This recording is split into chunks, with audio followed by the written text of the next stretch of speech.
Welcome back to Mike Plays some Diablo 3. Continuing with our playthrough. Just checking to make sure everything's good. Yep, we are good. We are rolling. So where we... Oh, gotta turn that down a little bit. Where we left off last time, we accomplished a big goal, completing Act 1. Because I am playing on hardcore mode, and we made it through without dying, which is awesome. That was the goal. And now we're continuing on with Act 2. So just kind of started at the very beginning of it. I'm on the campaign Shadows in the Desert. So let's get loaded up here and kind of check out our guy Bend the Knee and see what he's got going for gear and review through that. So this is a makeup stream. Not normally streaming on Saturday morning. However, you know, I missed our Thursday stream to go to a concert that I booked tickets to a long time ago. Band called Mother here in Vancouver. So I'll talk about how that went in a minute. But let's get going with the game here. Kind of just getting everything sorted. This was a bit of a surprise stream. I kind of made the call this morning that I was going to do it. All right, let's see what we've got. Oh, we've got our POC, our legendary polearm here. Lore on this one, we're trying to rewrite the history. If you see at the bottom there, long a symbol of open and free society, this weapon has come to represent the tyranny and corruption that have befallen the great city. So, you know, it was maybe used for evil at times, and we're trying to change the history on that. We've got rare for a lot of items. We picked up a rare ring last time, which is great. Looking good kind of across the board. We've still got the Oryx crown, looking maybe to kind of move on from that one fairly soon. We've got our amulet. And then we've got our stinky pants. When 3 or more enemies are within 12 yards, you release a vile stench that deals 528% weapon damage as poison every second for 5 seconds to enemies within 15 yards. Just for fun as well, we stuck an emerald in, and I know probably, you know, dexterity, not a big deal for this character, for the Crusader. But, you know, I just stuck it in there for fun. You know, you got the stinky pants going on. Might as well throw a green gem in them just for fun. So, yeah, so we're gonna continue going here. We've got our town portal set up from last time. So let's just jump back in to the secret altar. And we're trying to disrupt the hidden conclave ritual. So I remember we were wandering around kind of looking for this place and just we're having some problems finding it. But yeah, we'll maybe come back out here. So secret altar. Oh. Okay, we've disrupted that one.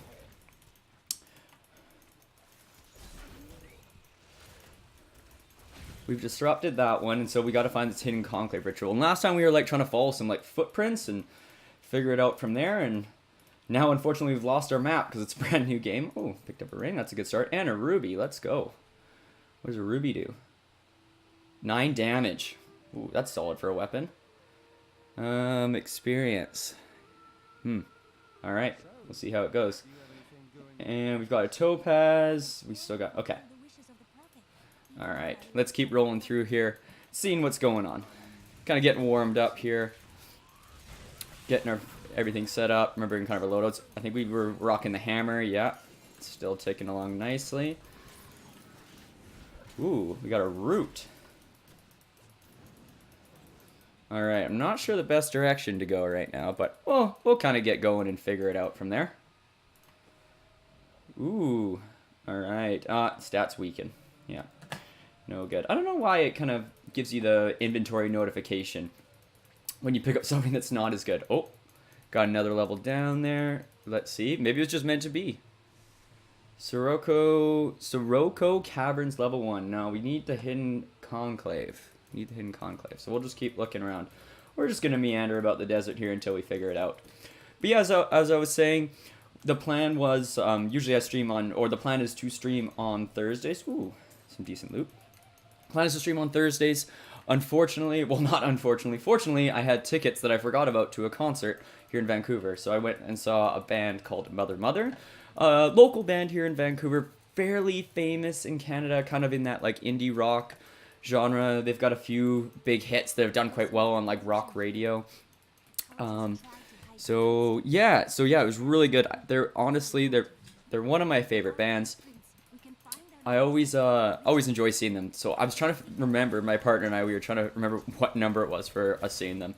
they're one of those bands that's just always at festivals. So when we used to go to festivals in kind of the university city we lived in and now we live in Vancouver, like whenever there's like a big music festival going on in the area in that genre, they always seem to be there. So we've seen them a lot through that, and then also we really like them too. So I've seen them a number of times. So I think that was maybe the 7th time I've seen them.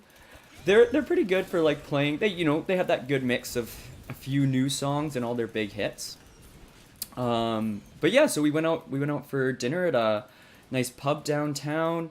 Had interesting, when you book a table ahead of time, you think, all right, they're gonna give you like a good spot, right? So when we rolled into this place, first of all, we were pumped we booked a table just because it was packed. Like literally, like the people who sat down before us had to sit at the bar. And so they go and they seat us, and it's literally the door right next to the kitchen is beside us. So it's just a constant stream of people coming in and out. And I don't know about you, but I'm someone who gets easily distracted with whatever's happening around me, which is hard.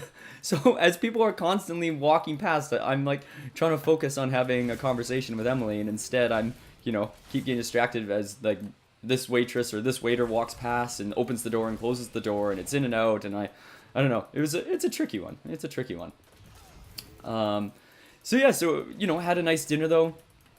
It was good. Tried a couple new beer I hadn't had before. I'm a big fan of IPAs, and I saw Vancouver Island Brewing had a new IPA, or an IPA I hadn't tried, so I tried it. It was okay, kind of here in BC. What do we got here? Oh, Hidden Conclave. Yes. All right. It's looking good for our hero. Let's do this. Oh, okay. Let's pop these guys. Hit him with Pock.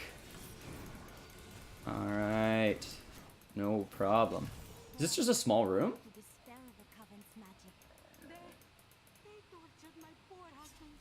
What is going on here? Go to the Black Canyon Bridge. Alright. Okay, we disrupted the ritual, now we're going to the ridge. Got it. Alright, we'll keep ticking along here. These people talk a lot. Like, I wish I could just... if there was a setting to just make them not talk so much, I would just rather that. And I'll figure it out. But yeah, big fan of different beers. So here in British Columbia, the craft beer scene is it's on point. Like in Vancouver, you just have an endless selection of high quality beers and new beers to try. So whenever there's when Black Canyon Bridge, yeah, this is where I want to be. Oh, gotta talk to her. Okay. I'm not from Chaldeum. Our Linley spells 1,500 years ago. My sisters and I pledged our service to a man of great power. We called him the Prophet. He trained us and placed us in the magical slumber to awaken. In this era, I'm here to prevent the lords of hell from invading. Ah, I think you're dangerous. I like that. Come join me. Alright.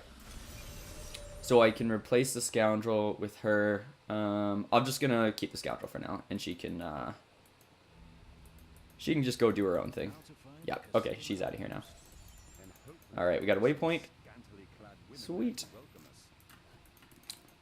Quest complete. We got some bolstering cleats. Ooh, pretty good. Lots of strength, lots of vitality. Huge regeneration of life. Increases golden health pickup. Yeah, why not? Why not? And we've got... Nope. And it's pretty good for two-handed sword. Okay, we'll go from there. Yeah, so whenever there's a chance to try, some new beers, it's always good to check it out and see what the options are.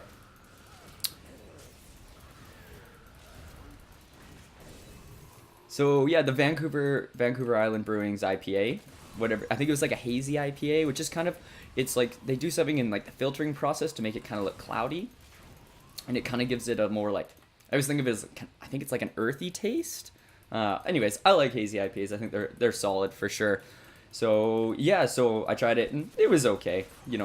They're kind of like the gold standards here in the area. So like Driftwood has a beer called Fat Tug, and it's like so many places have it on tap, and there's a reason, because it's really good. Like it's just the standard. So that's like, if something's not that good, I'm like, could have just had Fat Tug instead, which is a hilarious name for a beer, obviously. So yeah, so we did that and then headed off to the show.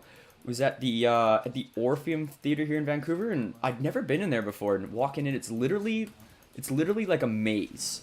Like, it's I still have no. I was so disoriented the whole time we were in there, but it's this like really old looking building. What am I looking for? Castle Outpost.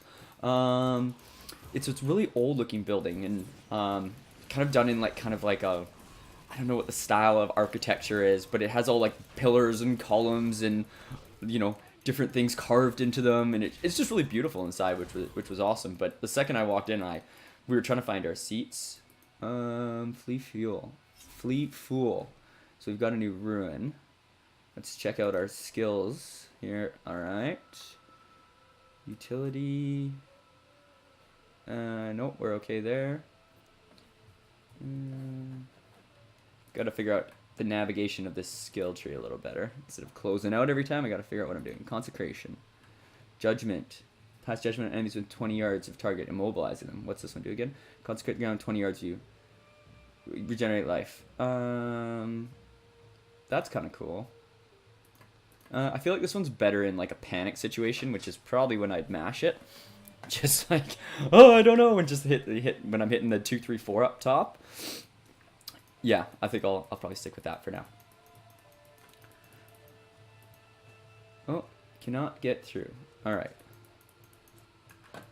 We'll just go meander about.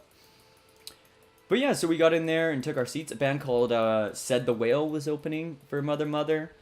I've seen them a few times at festivals and things. They have a couple big songs. Camino, The Magician, I believe it's called, is one of their big songs that was kind of like really popular around 2010, 2011.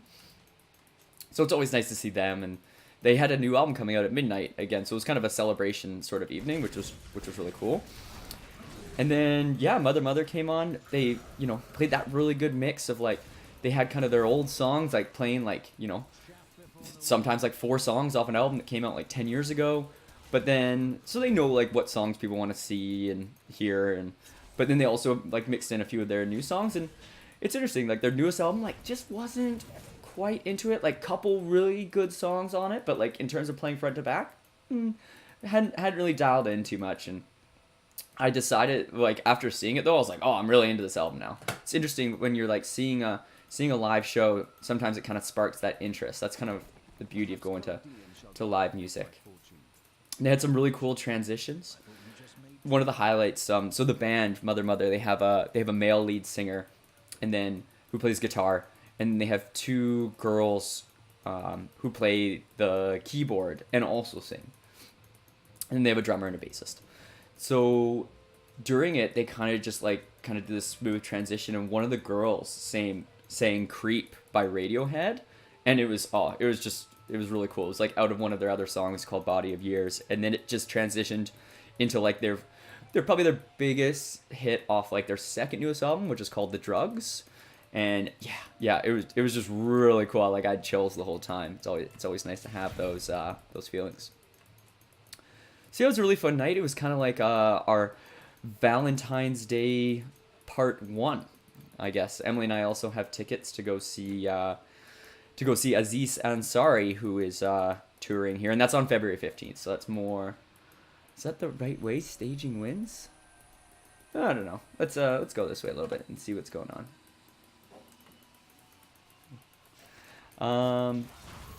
We also have tickets to go see Aziz Ansari next week on February 15th, which, you know, is closer to Valentine's Day, so that's like technically what we're doing. I bought these Mother tickets before we even knew about the Aziz Ansari show, so, you know, it's one of those things, you know, you get a 2 for 1. Sometimes you do a lot for Valentine's Day, sometimes you don't do as much. This year we're doing a lot, which is good. Whoa, what is that thing? Crazy. In and out. So yeah, so this year we're doing a lot, and, you know, Aziz Ansari, he's on a tour kind of post, you know, there was a scandal connected to the Me Too movement that he was involved in. It was I think it was a tough one. I don't think I'm gonna touch that one right now, but it's yeah, it seems like he's kind of you know, had some setbacks in his career, and maybe in his personal life, and, you know, he's trying to kind of see how things go now. So I'm interested to see kind of his show and what he talks about. Should be good.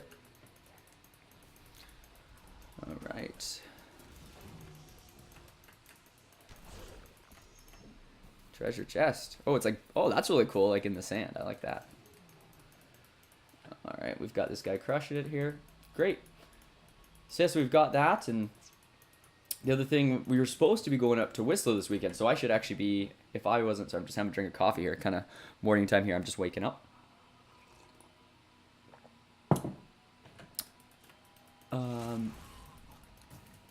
Yeah, so we were supposed to be going up to Whistler this weekend to do some skiing.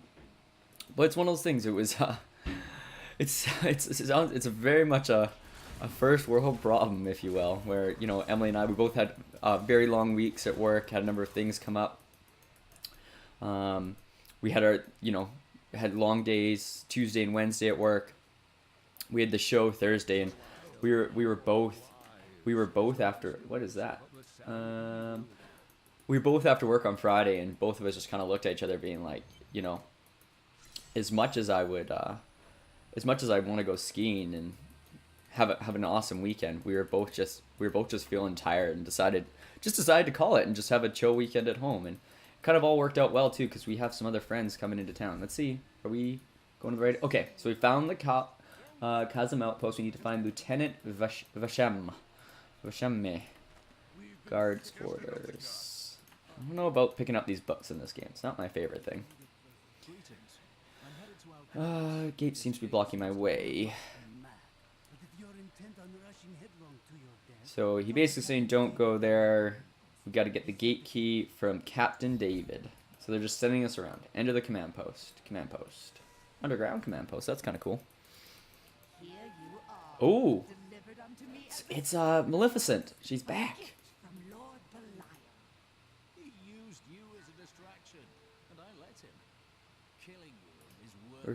Okay, we gonna actually get to fight her? I feel like she might be the boss of like this act. All right. Oh, we got maybe some tougher ones on her end. No, her minions are always so easy to kill. And then he says, Belial has never heard of loyalty. He's left you to pay for Cain's death. Captain Dave says, not a moment too soon. They plan to sacrifice us to Belial. Captain Dave said, Iron Wolves, take back the town. All right. So we're going to take back the town? Oh, yeah. I guess we're taking back the town. So we've got some mermen running around. What are these actually called? Copper... Something copper lurker? Checkpoint reached.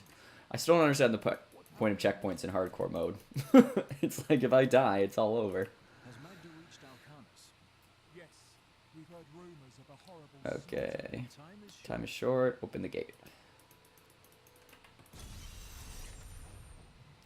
Alright.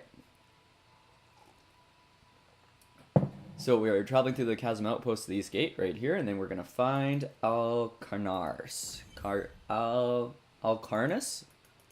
Find Alcarnus. We got some chain boots. Not as good. Ooh. What does this do? Or what did I pick up? The ruby? What does it do in other? 10 strength. Ooh, that's pretty good. I'm not sure if I should be using rubies at this point and that kind of stuff. Anyone in chat know? Should I be using rubies and different things, just throwing them in? Or is there that, like, should I keep them and try to combine them together like you can in Diablo 2? I've been wondering about that.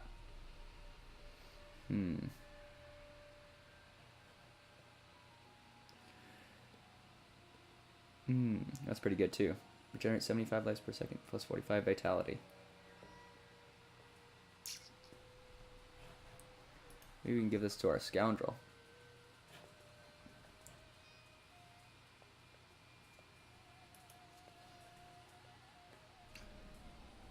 Oh, doesn't change anything for him. Alright. They don't have his complex stats. I guess let's just toss this on for now. 42 strength. Yeah, oh, might as well. Plus 2 thorns damage. Sure, why not? Alright.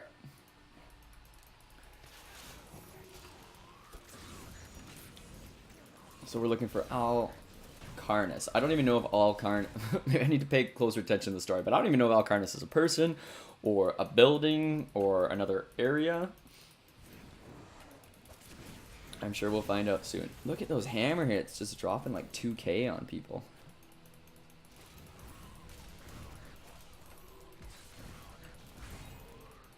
Nice.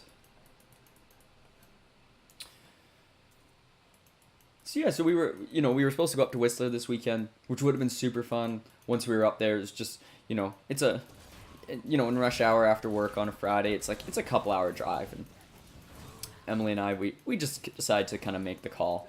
Um, yeah, which is good, but it all worked out because we have a couple friends coming into town, and I think they were actually going to go to a concert tonight, but then it got canceled. So we'll get a chance to kind of see them, catch up with them, maybe play some board games, hang out. So looking forward to seeing them and catching up. And yeah, they just took they're on their way right now, so they'll be here like in kind of early afternoon, which should be good.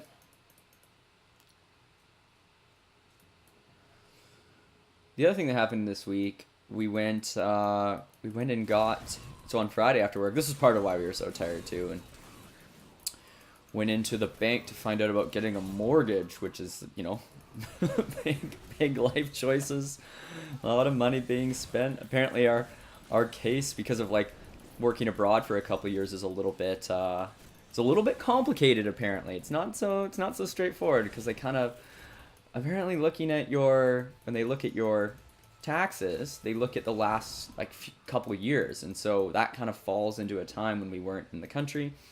Especially when we were in China, we were maybe not making quite as much.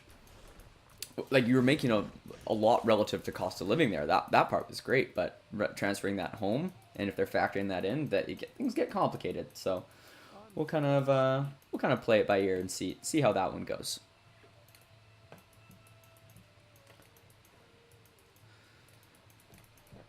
Wanted to talk a little bit more about my time living abroad in other places. So, I like, when I was doing my teaching degree, I knew I loved travel, and I knew I was interested in living abroad. And so when I finished my degree, Emily and I had been dating for about 5 or 6 months, and literally I was like, just at the end of it, what is this? Chamber of the Lost Idol. Let's go. It's like a teleportation spot. Oh, we gotta talk to someone. Maybe it's like a side quest? Looking for the Ragnar Idol. It's here in the ruins, I know it.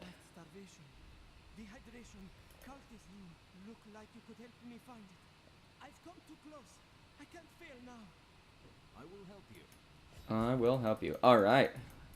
So we got a little side quest here. We're gonna lead Poltar through the dungeon to find it. So we're just straightforward going through the dungeon. Okay.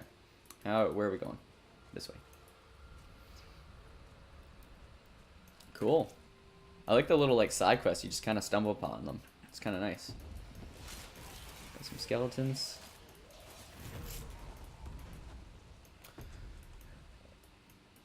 But yeah, I was saying that I kind of always knew I wanted to go abroad, and was interested in kind of living in other countries and exploring. Growing up, I hadn't, traveled to a lot of places. I'd never really been outside of North America, so I was kind of looking forward to that part of my life when I kind of had that freedom. But when, I was just finishing up my degree, Emily landed this amazing job in the university town that we were living in. Oh man, those hit for a bit. Landed this amazing job, which was awesome for her, but she wanted, start of her career as well, and she wanted to kind of lock it in for a couple of years. And I was like, all right, and I kind of went on the job hunt and ended up finding a job where we were living. So that part all worked out well. And we lived there for a couple of years, and it was great. And it was nice starting your career to be somewhere that you're comfortable and familiar with, like we were with this town, and enjoyed that part. But kind of, I think both of us, around a year and a half, we started to get the itch. We were like, are we locking in our current jobs for the next 50 years, or are we gonna kind of see what else is out there and take advantage of a youth? Whoa, look at these guys. I feel like they might be heavy hitters. They got big axes. Yeah, they can hit for a bit. Oh, a diamond.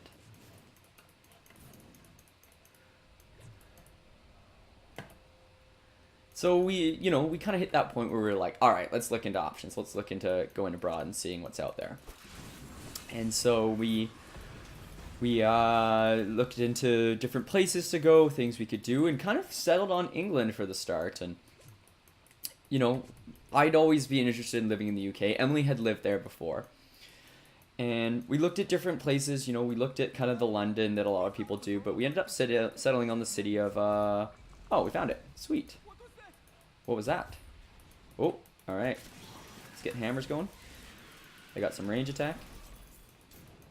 Just, I think I'm doing well in the game right now. I'm hitting for pretty good damage. All right. Ooh, we got some flails. We got some different armor. A little bit damage down, toughness up. Let's see what else we got. Two-handed flail. Not quite as good. Rare boots. Not as good. Shield. Whoa, that's a big shield. We'll have to keep an eye on that. Got some good flails. All right, we'll figure that out in a minute.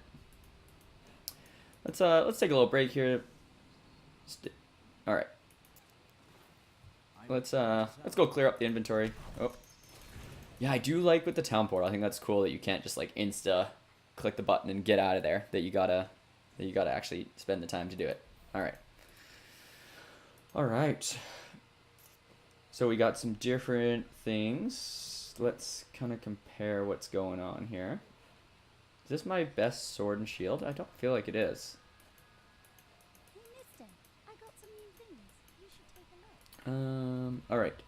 Where is our stash? There's our stash. What's in our stash right now? Okay. Yeah, that random ore that we found. Okay, this is gonna be better than this. 48 strength. Yeah. All right. Okay, so that can go in there. Let's just do some weapon comparisons. So that's equipped. A little bit more damage from that. Ooh, more damage, less toughness. Just trying to keep that option open. Is this a one-handed? Not as good. All right, two-handed. Just trying to keep that option open for one-handed, two-handed. I think this is the best, like, balanced one.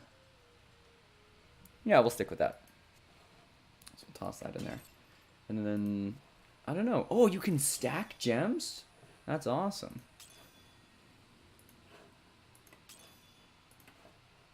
All right, does anything have slots? I'm looking to probably dump this, but what do we got here? 10 helm, 10 extra gold, plus 10% experience, 1%.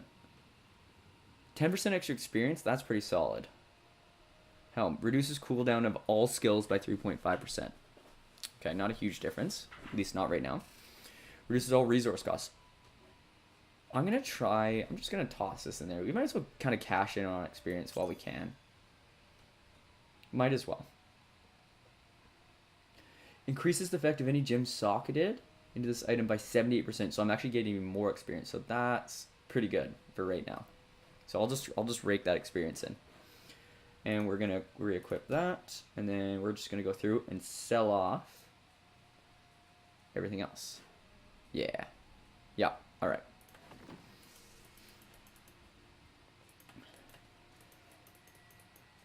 So funny, I'm still kind of getting used to streaming. Like when Emily walked in, like while I was streaming, and I was just that was like maybe like 10 minutes ago, and I was like, oh, a little like just felt a little awkward. It's funny, you got to get kind of used to that. 54 intelligence, 46 intelligence. All right, selling that. Sell.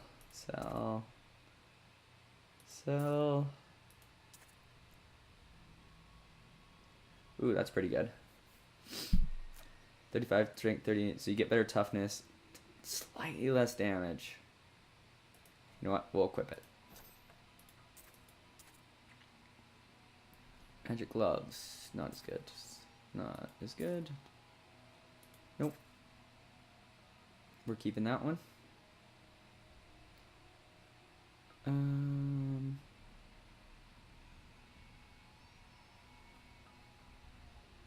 I mean, so it's just that recovery. I really like 75 life though. I don't think 75 life is very much at this point. I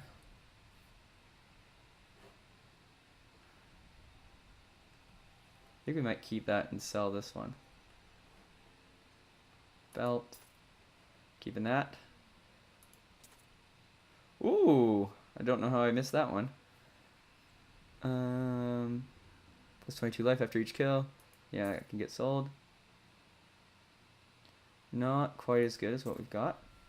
Two-handed sword. Yep. Out. Out. Rare mace. Not as good. Quill shot. Oh, it's a demon hunter weapon. Pole arm. Rare chest armor. This is one we had on before. Got it. Alright. So we got to sort out that mace. I don't know if I've had to identify anything in here, so I got to figure out where that is in town. Oh. Legendary mace. Cool. Okay. So I'm going to keep this in here just in case. And, oh, that's what I want to do. I was going to swap those. Yeah, okay, that's significantly, that's a bit more health. I'd rather have the more health. Okay, and then maybe we'll throw this on this guy.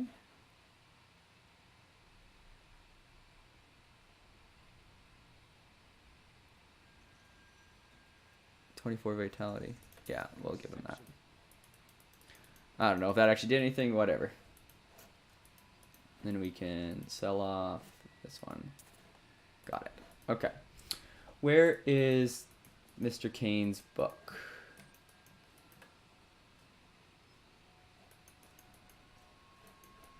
That's what I need to figure out.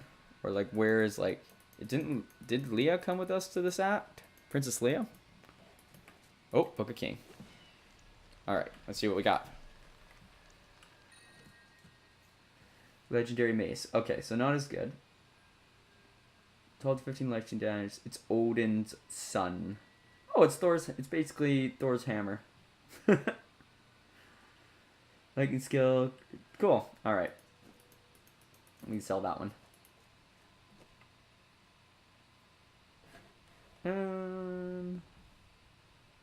Oh, it's one-handed. Oh, never mind. We're keeping that boy. Because if we were to equip this versus equip versus this, yeah. We're gonna keep that one because you've got that socket option too. All right. I'm always afraid, like, if I'm kind of messing around with stuff, I might accidentally sell something off, but that's okay. All right. Let's drop that in there. I still haven't equipped anything into this thing. Now we got some options. Weapon, critical hit damage, 20% up. That's pretty good. 9 damage. Increased damage against elites. Plus 30 thorns. I don't know what thorns damage is. Anyone in chat know what thorns damage is? Be very, very helpful.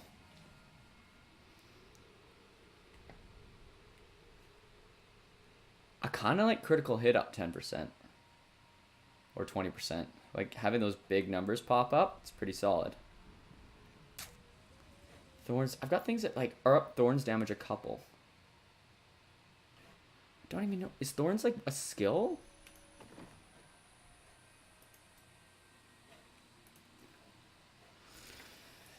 Alright. Whatever. Let's just keep going. We're doing fine with attack.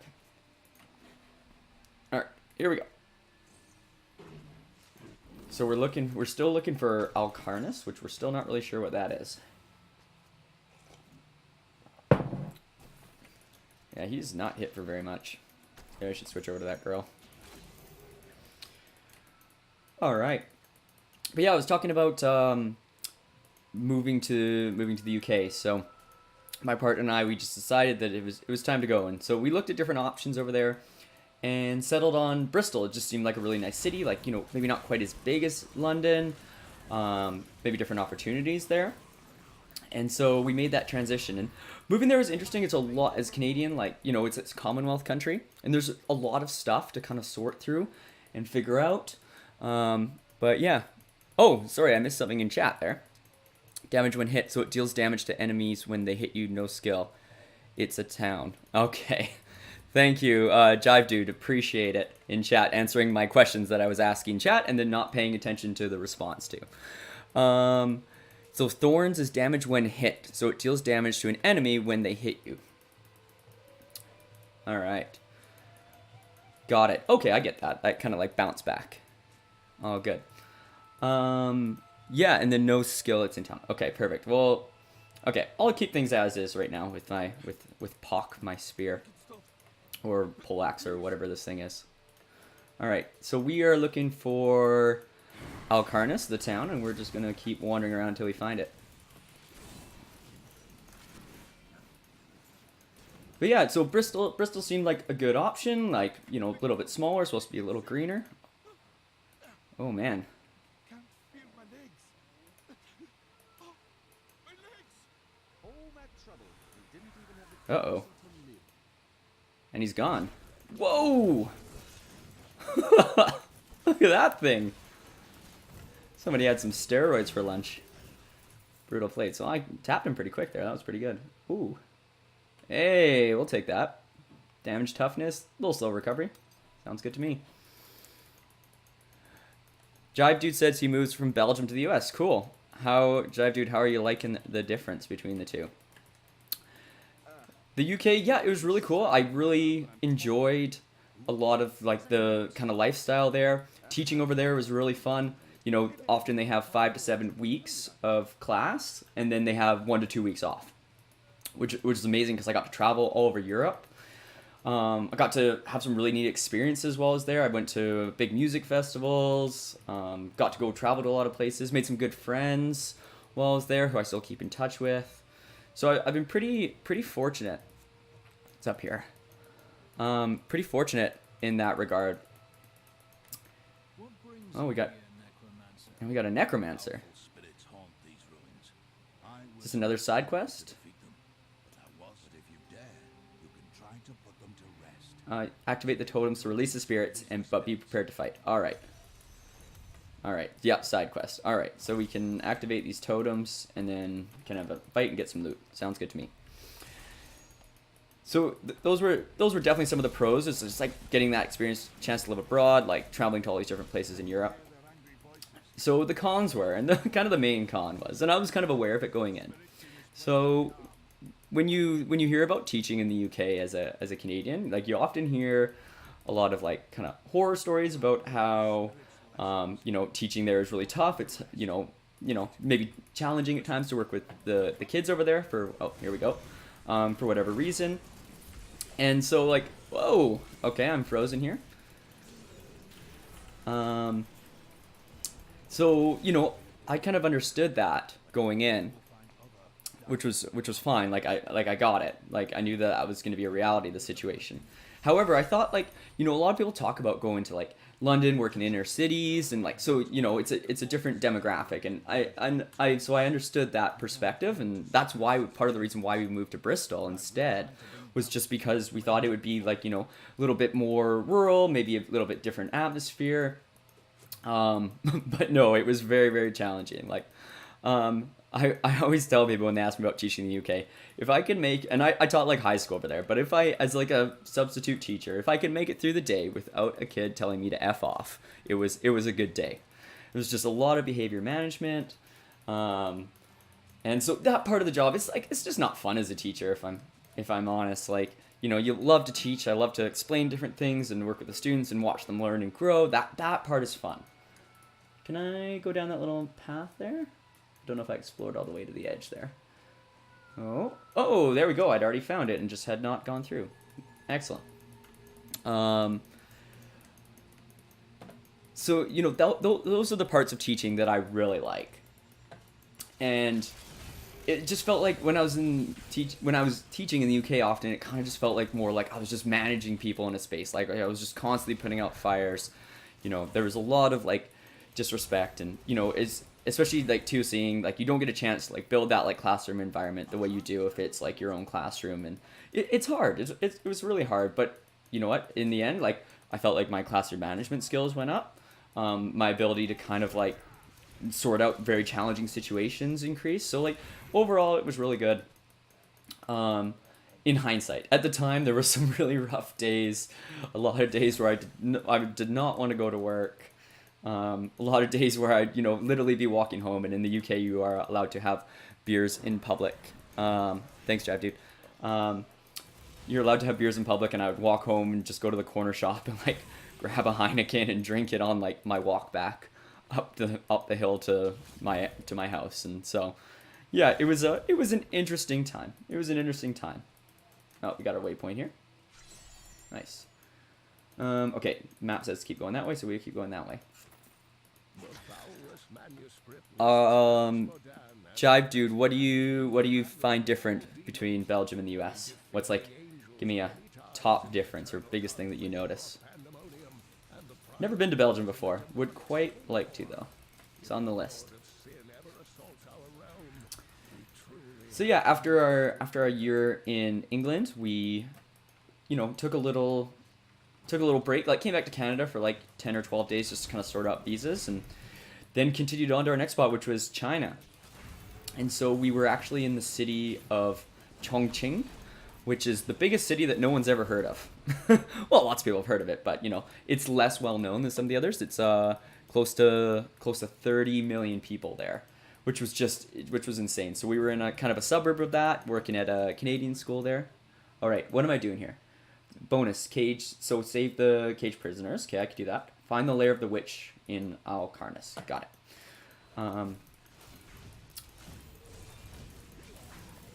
What was I saying? Oh yeah.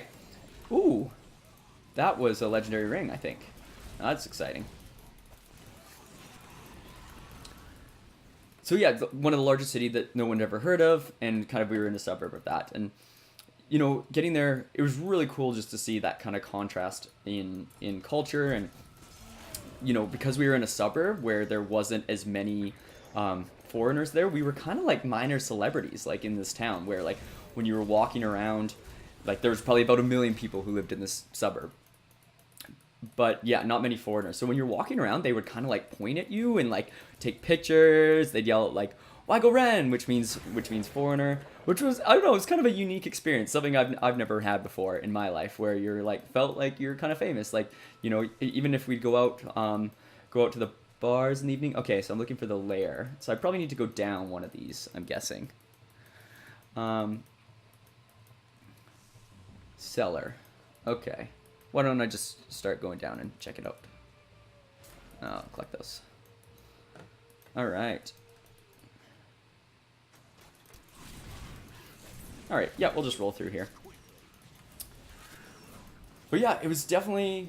So even if we were out at the bars, like people would come up to us and just like hand you a beer and like want you to like just like come over to their table, and like even if they didn't really speak very much English and we didn't speak very much Mandarin, like they still wanted to have that conversation, or try to have a conversation, which was really cool. And yeah, a very unique experience. Other pros there, like that, honestly, the contrast of like the schools I was teaching at in Bristol, and to be fair, like I'm sure there are a lot of good schools in England, just maybe the schools I was at, maybe just not as, maybe the students I was working with and the situation, there's a number of factors at play, if I'm being fair. But the kids at the school I was at in China were just like, in contrast, were absolutely phenomenal. It's like you walk in and you're like, all right, it's time to start the lesson, and you've got everyone's attention, you're ready to go. So those were some of the pros. Has Jive Dude about the difference between his time in Belgium and the US, and he says food is a big thing, schools and medical care. All right, schools and medical care, that's interesting. Bars with the tongue out, like it. And my friends here after 6 years still call us their Belgian friends. Gets annoying. Oh yeah, I could see that. You don't want to be identified just by like one thing or like where you are. It's like kind of like putting you on a different level from other friends, which doesn't seem the most kind way to approach it. But maybe it's a compliment. It could be a compliment, right? Like they think you're cool because you're from a different area of the world. So, that could be a pro as well. What's when you say schools and medical care? What do you mean by that? I can assume medical care. Okay, EU versus the States. I get that. But what about schools? How is that different?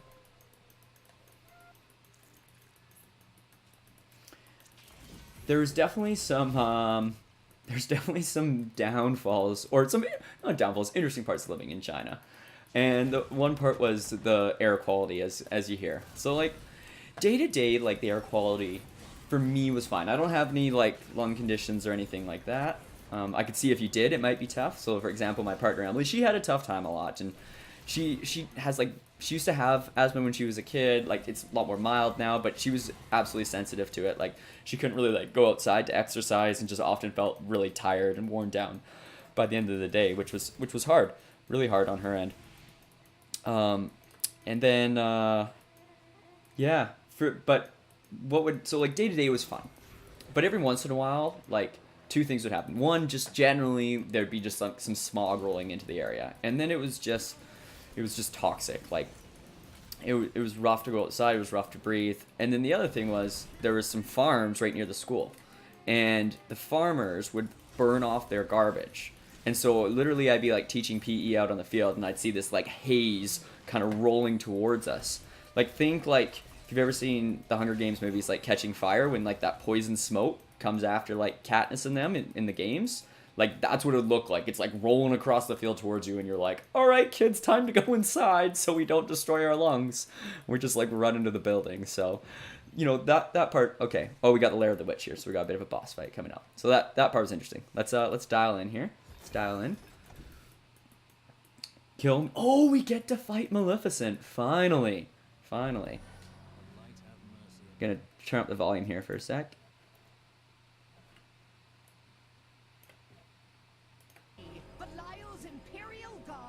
So you can hear in chat. Soon her power shall be his. All right. We get to fight. Yes, let's go. Finally, we get to fight her. Sorry, the volume's really loud right now. I'll turn it down right after. Oh. See how she hits. She hasn't even tapped us yet.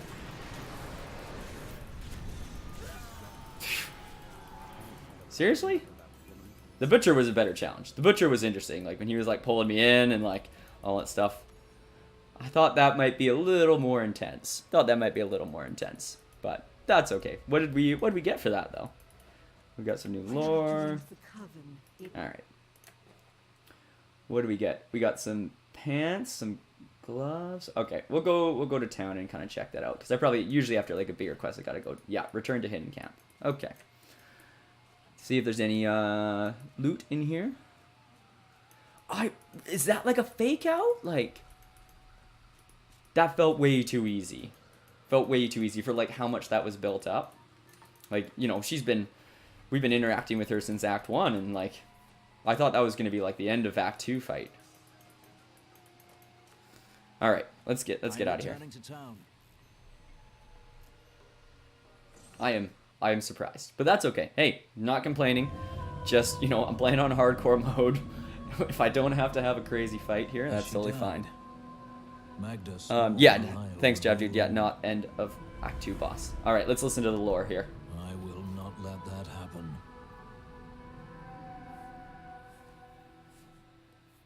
Okay. Something about not let that happen? Okay, I'll turn back down the volume there. I thought there might be more like monologuing there for a sec. All right, we'll go back to where we were. Okay. Perfect.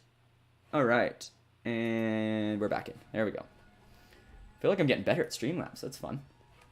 All right, let's go see what's going on here. I got some new things. You should take a look. Magda is dead. She claimed the Imperial Guard serves Belial and that it has captured Leah.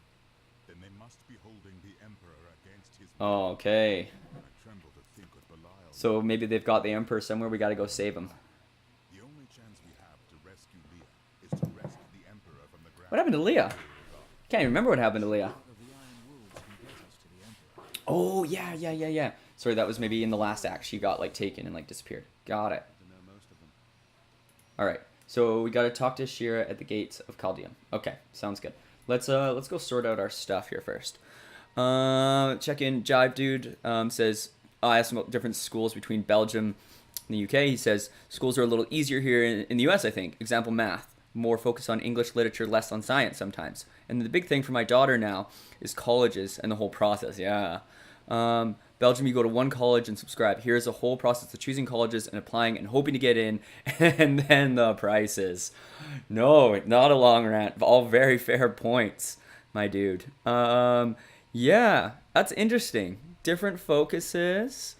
Yeah, and if you can just kind of pick where you go, that's really cool in Belgium. Some extent, but yeah, US, they're, you know, I think there's a lot of public criticism about the way the university college structure is set up. Yeah. Jive Dude also says big surprise coming. Don't gonna tell, not gonna tell. Perfect. All right. So we've got a surprise coming up here in the game. I'm excited. Let's check in. Let's dump off some items here because inventory is half full. I didn't really check to see what am I doing. All right. Let's dial. Let's see what we got here. All right. Nope. Ooh, staff. All right. Can't even use it. Of course, I know that at this point. Okay, not as good. Not as good. Staff. Nope. Helm. That Leoric's crown, like if you look at the stat changes, it's crazy. It's only 24 armor, but like it's just good. It's just good, I guess, for now. All right, this magic shield. All right, those are the shoulders I dumped. Belt. A little bit damage down, a little toughness up.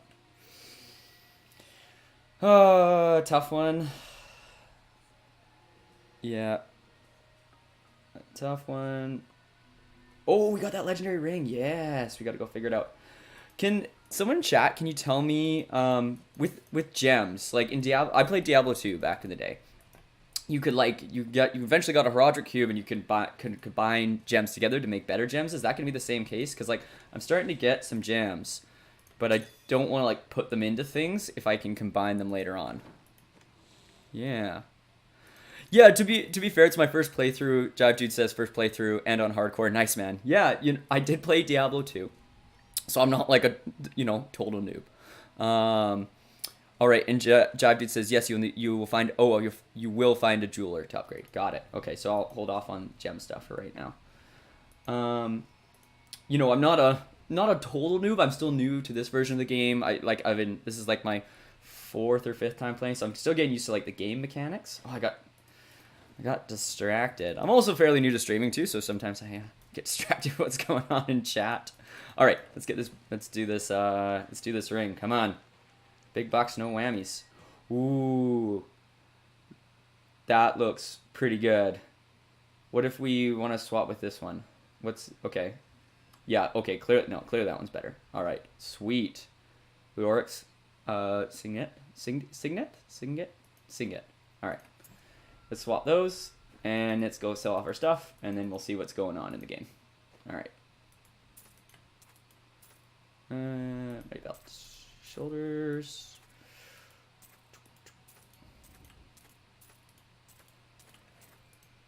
At some point, I'm going to have to change to, like, crafting stuff, but I haven't got too into that at this point. Thanks, Jive Dude says you're doing great, better than some big streamers. Well, I appreciate that, man. I'm trying, but it's fun. I'm really enjoying playing, and it's kind of, I haven't played Diablo 2 since like 10 years ago, so it's kind of a fun flashback. And I played a highlight for me so far. I don't need to hear these guys. A highlight for me so far was running into the butcher at the end of Act 1, because I played Diablo 1, and like one of the first things I said on like my very first stream was like, one of my fondest memories was a young kid and playing and like running into the butcher and just freaking out because this like big like beast is like chasing you around. All right, we gotta talk to her. And so when I saw him, like I just lost it, and that was fun though. That was a fun boss fight.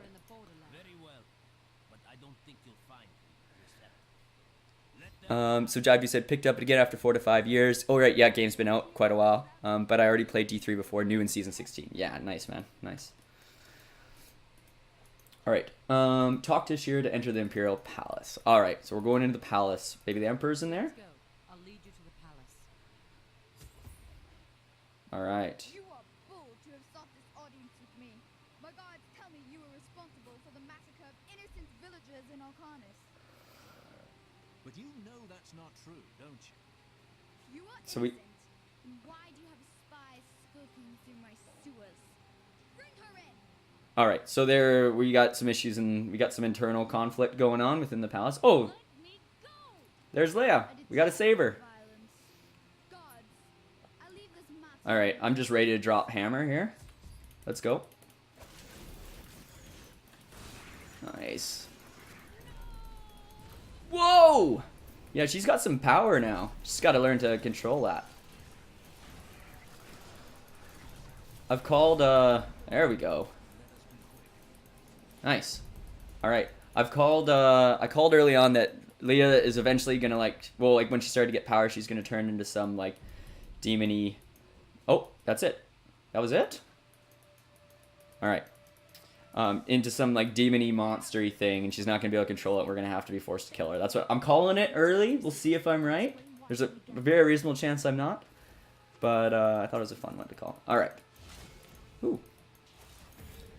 Interesting being able to break stuff down here. Just why is the king a child? Yeah, not sure. It's a good question, Wolf. He asked, why is the king a child? Not sure. All right.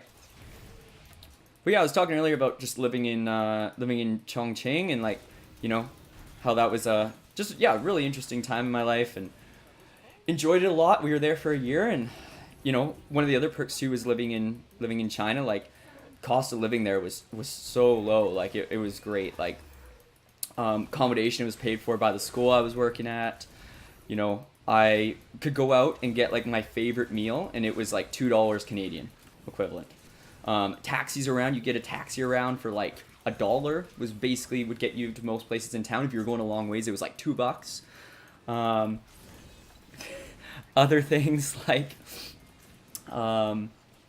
yeah, food was really cheap. Taxi was cheap. Taking the bus was like 20 cents. Like, you just hop on the bus, go around. Once you kind of know where you're going, what you're doing. Yeah, so it was really fun. I was living off like, I was making like the equivalent teaching salary that I'd probably make in Canada, but I was living off like $1,000 a month. Maybe even less than that. And it just like was not an issue at all. Like, I was just like, if I wanted to eat out, I'd go and eat out. If I wanted to do whatever, I'd go and do whatever. So that part was really cool, and like, managed to save a lot of money. Traveled through that part of the world quite a bit. While we were there, we had a week in October, so we went to Thailand. Chinese New Year, we had 3 weeks off. So no, 5 weeks off. 5 weeks off in the middle of the school year was really cool. Kind of a nice way to break it up. Escape the sewers. All right, so we're going down to the sewers. Oh, this gave me some flashbacks to Diablo 2, going through the sewers.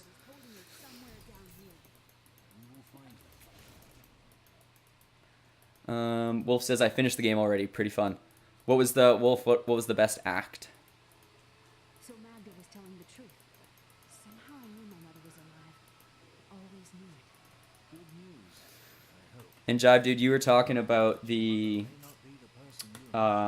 college system. What do you think? What do you think needs to change in the States with their kind of college system? Like, what could honestly be done? Just like, does it need to come from the top down, from government? Like, can the people like create change like locally? Like, what do you think? Wolf says Act 5 is the best. All right, I will hopefully make it that far. I'm feeling pretty confident right now with, you know, how things are going. Like, most enemies, I'm still like one tapping them. However, you know, when you get deeper in the game, like, it's tough. It's tough.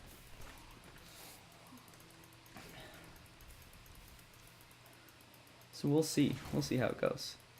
But yeah, so kind of after that year in China, like, Emily and I have talked about this quite a bit, but I would have been happy to stay for another year. That financial perspective, like, I was almost done paying off my student loan. Would have been great, just because I was just slamming that thing down. Really, that part of it was phenomenal. Just like how much money I was able to kind of like put towards that.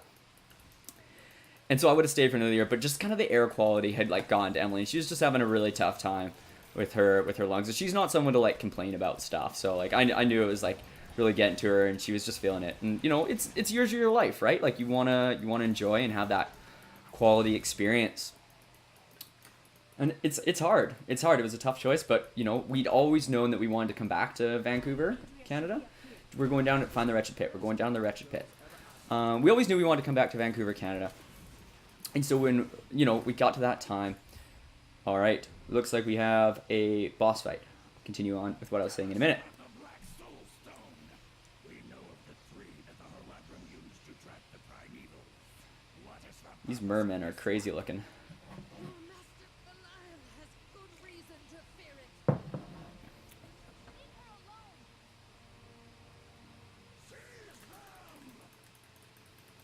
All right. Nice. Man, that hammer's sick. All right.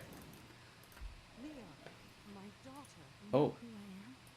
My darling. Plot twist. Over you all your life. But It's I her mama. get close because of the It danger. is not safe here. Let's move. All right. Oh, we're going back to town? We'll go talk to... Okay, we're going back to town. Sweet. Okay. Not too bad. Talk to Adria in camp. Where is she? There we go. I'm surprised Cain never told you why I left. He knew I was called to fight the Lords of Darkness. Oh. And I knew he Why knew didn't I Cain was tell her that gone now. her mom was alive? Cain's work, your work, is Okay, more so important she's than gonna join our team here, fighting against evil. Belial is here in Chaldean. So Belial's in Chaldeum, so we're maybe end of the act boss, and then there's another dude as well. Does it Belial just kind of sounds like, I don't know, maybe this is all like based on characters and lore, but just kind of sounds like they ripped off the name Baal from Diablo 2, in my opinion. Jive Dude says, need more subsidizing and prices to go down, and applying process should be easier. Agreed, like making anything more accessible. Agreed, and subsidizing. He says, plus everybody's expected to go to college. More emphasis on tech school. How are they called? Tech school, trade school. We often call it, like in Canada, I think we call it, getting into the trades or trade school. Yeah.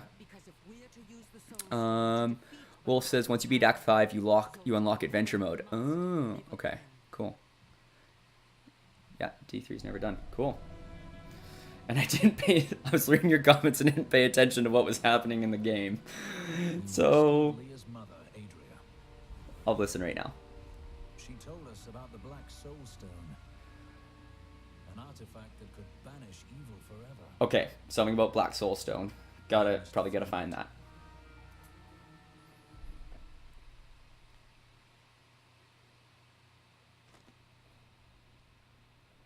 Got it. Alright. Okay. Find the Oasis Gate in the flooded causeway. Okay. What's on the ground there? Alright. Cool. Alright, so we'll just keep ticking along here. See what we got. It's pretty good. Oh, but the pants. I don't want to get rid of those. Oh, man. Those are maybe a bit better, but these are, I've called them my stinky pants because they release poison when you get enemies near you. Ah, and I even put the green gem in them just for fun. Okay, well, we'll consider that. Okay. I'll probably stick with what I got for right now. Oh, 2 empty sockets, though. That's pretty good. Okay, there we go. Okay, we'll throw those on. Shoulders, not as good. Rare 2-handed mace. Okay, pretty good, too. You know what? 4.1% recovery. Nah, I'm just gonna stick with the sneaky pants. I gotta. At least till the end of the act. After the act's over, all right. We'll change it up. But, and what's this belt? Nah, okay. All right, let's go. Jive Dude, yeah. So my partner and I, we were actually talking about yesterday. She was kind of reflecting, and we both like grew up in families that like encourage us to like work hard in school and do really well and then go to university, which was great, and they did a really good job of encouraging us to do those things without kind of like still obviously giving us a choice. But she was just talking about how like she's just someone that's like so good with like her hands and like could have been good at like various trades, and like even from like a financial perspective you can make like a lot of money in the trades too. And I know it's not all about money, but like it can affect the quality of life, if you will. So yeah, we were talking about that, and she was kind of reflecting on that, thinking that she might have enjoyed it in hindsight. She enjoys what she does now. She's an events coordinator. But yeah, it's interesting. Like there's absolutely a perspective, and it's here in Canada too, where you finish school, you go to university, and then trades is kind of seen for people who like. Yeah, I don't know, like people maybe who just don't do as well from that academic perspective in school, which is silly. Like, it's there's tons of jobs in the trades that are extremely important jobs within society that you need to be extremely intelligent to do, right? So, Yeah, I don't know. It's interesting. I think they're like I agree with you what you're saying. Just kind of that perspective change needs to happen. But it's not an easy choice, or it's not an easy thing to do. Kind of like changing societal perspective on issues like that. Whether it's just the price of university. Oh, I just ran through poison. Like, what are you doing? Um, Whether it's changing the price on university, or you know valuing trades for how they should be valued. Yeah, it's complex. I was someone who just like in school like I remember in grade 8 I had to take a course called life skills where it's like you learn like sewing and cooking and computers and woodworking. And I opted out of the woodworking for extra computer time, which is like such like a classic, I don't know, nerd move, if you will. Definitely was into gaming and stuff at that time. Like I was like, I don't want to do stuff with saws. I want to like, be learning how to do stuff on the computer, which is also very valuable too, to be fair. But I do kind of regret that choice now, like, because I think part of it was I was just like really nervous around that sort of equipment, and you know, I was really nervous about that stuff growing up. Just like using, saws and kind of working with things, and just thought I was just like kind of like bad at it and didn't understand it. Cause like my dad's pretty handy and good with things, but like I never was really interested in it. So like he would kind of like force me to do stuff with him, but I was just never keen. And so when I got to that point, I was like, nah, I'm going to do more computers. And like in hindsight, I like absolutely regretted that. But it was really cool. Like when I was in one of my first years of teaching, I was at I was at a high school, and the principal actually asked me to design a course that was kind of like an intro to trades course. And I was like, whoa, like I do not know anything about trades. And she was just like, oh, no problem. We just need you to be like the facilitator for the course. And then we'll find like experts from like our parent community to come in and teach it. And I was like, okay. So, because I was young, and well, I still am young, but like I was, in my beginning of my career, and I was like super keen to kind of make everyone happy. And so I kind of did this, and then I was kind of just the certified teacher in the room, if you will. And then these people who were experts in trades came in, and we learned all about woodworking. We learned a lot about mechanics and kind of like some basic electrical stuff and plumbing. And it was so fascinating. Like, and I actually learned so much. Like I'm able to like do like basic repairs on my car now. I now know how to like operate like a saw. I could do some extremely simple like wiring, like just things that are like so helpful in life. So that was a really cool experience, and kind of like made up for me missing out on that when I was in 8th grade. All right. Entering. Am I going the right way here? Okay, enter the Forgotten Ruins in the... Okay, yeah. Okay, so I'm in the Oasis that I need to be in right now. Rotting Cellar. Probably not where we want to go, but let's go. We can go do some... Oh. Maybe we got something going on here? Jivesu said, grew up in a low means family. Not poor, but definitely not middle class either. Oh, pay attention, Mike. We are in hardcore mode. Be bad if I was like reading chat and then just got killed while I was like trying to read someone's comment. The master commands us to capture more slaves immediately. Capture more slaves. The oasis and abduct the villagers. Oh, okay. We got a merchant here. Oh, sorry. All right, get rid of that. Okay. Let's just keep going. Okay, I'll read this while I'm in a safe spot here. So Jivesu says, grew up in a low means family, but not poor, but definitely not middle class either. I was lucky that my parents got me in college and doing pretty well now as a software engineer. Amazing job. But if I could grow up in the US, it would probably been out of the question. Yeah, that's an excellent point. My daughter loves working with power tools, but she wants to go into science degree. Science degree something. Probably electronics. Interesting. Okay, that'd be really cool too, and really interesting. But yeah, like, you don't want to limit potential by financial means. What's the scholarship situation like? Like if you'd grown up in the States and like you were in the same situation that you were in, and like you wanted to become a software engineer, like is there like lots of scholarships like where you guys currently live? Is that a big thing? Like it's a medium thing here in Canada. Like occasionally from academics, I remember like a couple people from my high school got like full rides to university, basically for academics, and then others got like some sports scholarships and things. But yeah, just wondering if that's really an option in the States. 3 centuries ago, All right, so I'm still looking for Forgotten Ruins.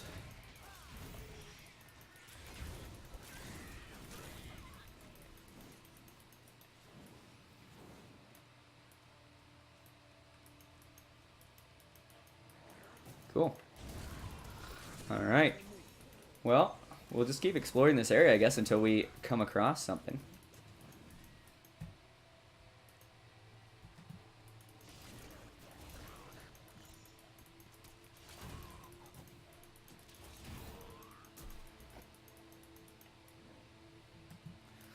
But yeah, so like, I guess kind of picking up from there, like, so we, had decided to move back to Canada. It was like, in hindsight, now that I've been in Canada for a year and a half, like, or back in Canada for a year and a half, I'm from here originally, it was absolutely the right decision in hindsight. Like, Emily's a lot happier. She really likes her job now. When we were abroad, we had to interview for jobs coming home. That was kind of interesting.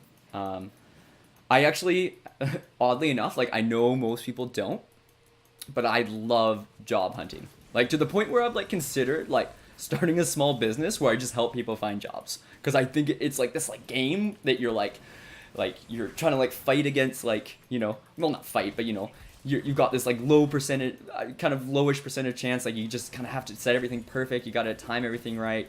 You maybe get the interview, and then when you interview, you're up against other people, and then you also got to get through that process. But I find it really fun kind of going through it and kind of like looking every day for jobs. Like, and I know that's weird. Like, most people are like, oh, got to look for a new job. Like, it takes time and effort. Like, and that's very fair. And that's why partially I was like, maybe I should start a small business, because if it's something that I enjoy doing and a lot of people don't, then they kind of need some need. And, there's those big like recruiting agencies that kind of do that. But then they just kind of set you up with whatever job they got in their system, right? Like, they've got people who like send info to them, and then they go from there. But I think it's different than having someone who like actively like hunts for you and is like looking every day for jobs, talking you through the interview process. I've been really fortunate to be like successful. Like when I apply for jobs, I don't always get an interview, but when I get an interview, like, I've been very fortunate to like almost always get the job. So I feel like I could help people with that too. So that's kind of something I've considered. But it was interesting when we were in China, just looking for jobs, and you're applying online. They see like, your address is like not in Canada, and yeah, and it's interesting. And so we got to the point where I was interviewing with a few people, and you're Skyping out at like, I had a Skype interview for the job. I ended up getting my Skype interview was at like 4 a.m. Like, basically like got up at 3 before, and having to like go to work that day. It was like the middle of the week, and doing this interview and like trying to be like dialed in about like current philosophy and like the field of teaching, and kind of like having all my answers set and being able to like roll with the punches when they throw a curveball at you. One thing I always do in interviews is like, if they ask me a weird question, I'm like, oh, that's like a really good question. Like, can I think about it for a minute? And then I'll just like take like 10, 15 seconds to gather my thoughts, and then I'll answer. And I think that often shows to employers that you're like kind of like reflective, and you like take time to make decisions, rather than kind of just blurting out like the first thing that comes to your head. And the other thing too is, if like you don't have a good answer and you kind of gotta bullshit your way through, it also gives you a minute to plan out your BS. So I think that's like a good strategy that I've used to kind of sort out those tricky situations where it's like, oh, like they asked me about a situation that has like never really happened, or like, I remember they asked me like, oh, like, what grade do I like to teach the most? And that's like a question I hadn't prepped for. It sounds weird, but like most education questions are like philosophy based, or like theory based, or like dealing with specific situations. So it's just like, what do you like? I was like, and I didn't want to be like, oh, I just like them all. So I asked for time to like think about it. And then I like came up with a reason. I can't remember what it was, but I came up with a reason for whatever one it was. But yeah, so, we interviewed for jobs online, and like I was really fortunate enough that I had like a couple really good options. And so coming back from China, like, already had a job set up, which is, yeah, was really lucky, and makes it so much easier to do that transition when you know like when you're next that you're gonna have a paycheck starting on X stage, and like you have this much money coming home, so like you need to make it last for that long. I don't know if did I check that stairs down there? Jive Dude says if I it's just waypoint. Oh, no, Forgotten Runes, that's what I want. Jive Dude says if I grew up in the US, it probably would have been another question. Oh, yeah, he said that now. My daughter loves working in science. Oh, okay, fair.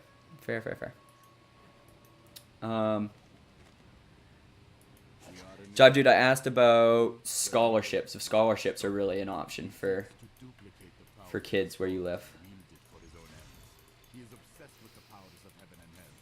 But yeah, now I live. So yeah, I was really lucky to come back. We were like able to find a place fairly quickly, get everything kind of sorted out in that regard. And yeah, now I'm back home and just really appreciate living in Vancouver, Canada. Like it's beautiful here. Like the mountains are here. We're relatively close to like we're actually quite close to like the ocean where we're living, which is really cool.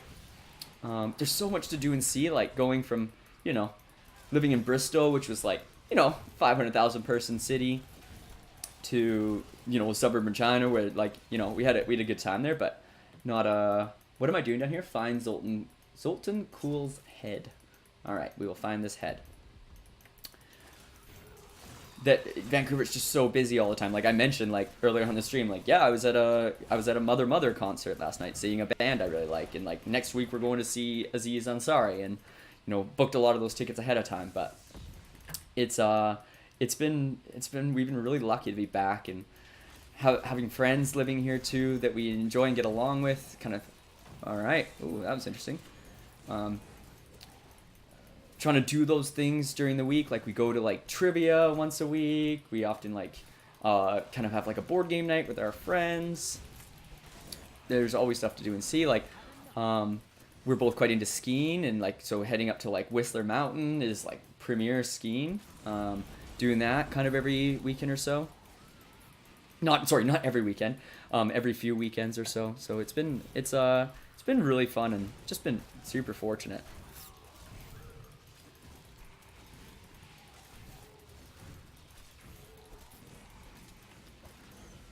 It's also closer to my family too, which is really important, I think. Emily's parents are very close by.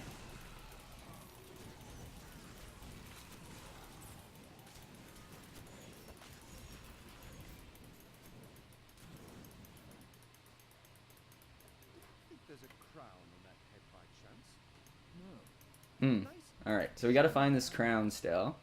We got anything interesting? Okay.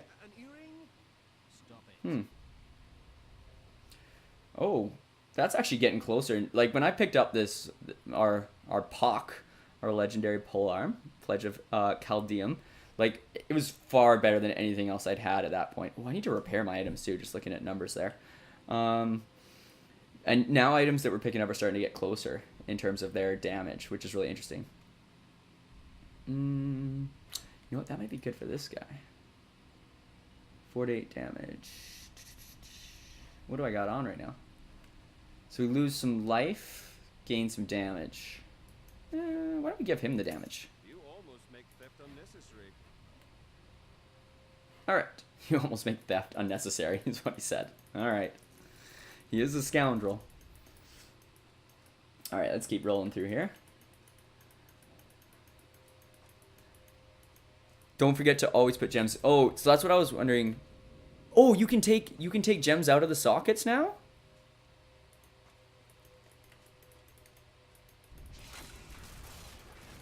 Like, because Diablo 2 is like gem goes in the socket. It is in that socket and it is not coming out. So you can take them out now. Wow, okay.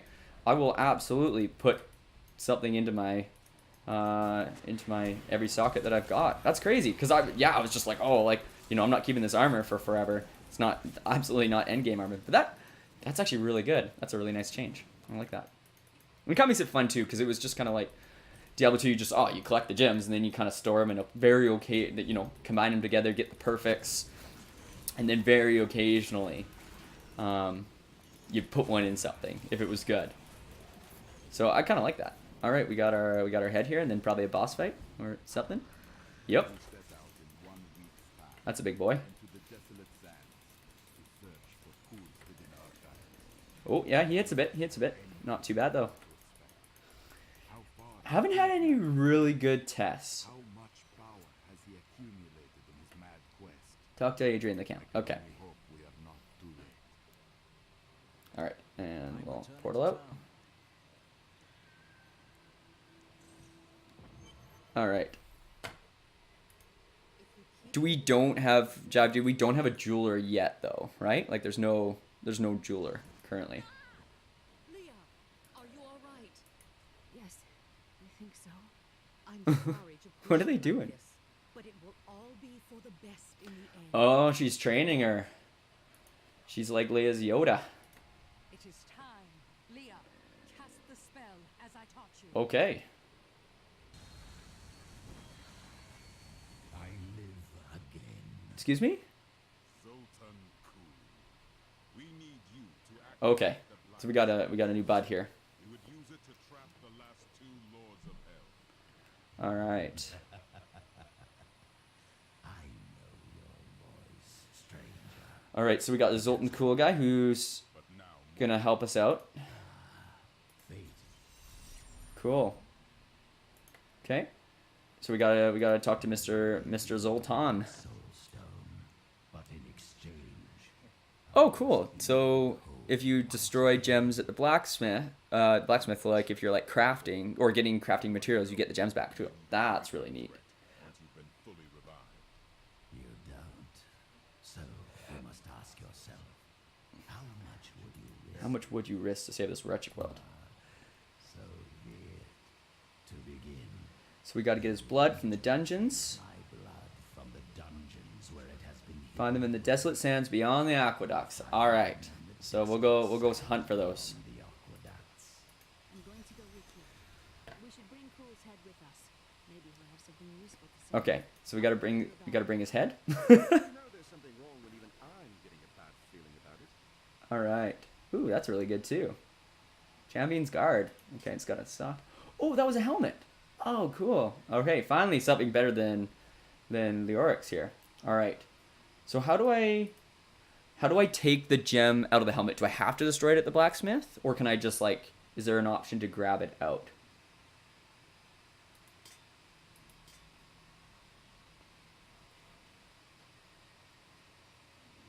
Vengeance Spring. Alright, let's toss gems into our gear. Weapon, plus 9 damage. Plus 10, I like that 10% experience. I do have one there though, so maybe I'll throw that back in the helm. I think that's good for right now in the game, and I'm like not struggling too much with anything. What else has sockets? Armor. Pants already sorted. Thorns damage. So, oh wait, it's that like bounce back damage. Sure, why don't we just throw that in here for fun? Try out the thorns, see how that is. Yeah, so I gotta go salvage the helm to get the gems back. Got it. And then we'll throw this in the helm. And then what do we got for armor here? 10 plus 10 resistance, so that's fine. Critical, are there 10 to, yeah, let's throw that in there. Cool. All right, let's go to the blacksmith and salvage that. We could do some all right, forge weapon salvage. All right. So let's see how this works. So we're gonna salvage. Action will Urvis with, yes, okay. Yeah. Oh, and cool, and then the ruby's back. Nice. Okay. Why don't we just go through, I think I checked all these things. Why don't we just do a round of just salvaging instead of selling. That seems fun. Don't think we have anything else we really want to keep. Okay, other than the ruby that's there. Cannot do that. Okay.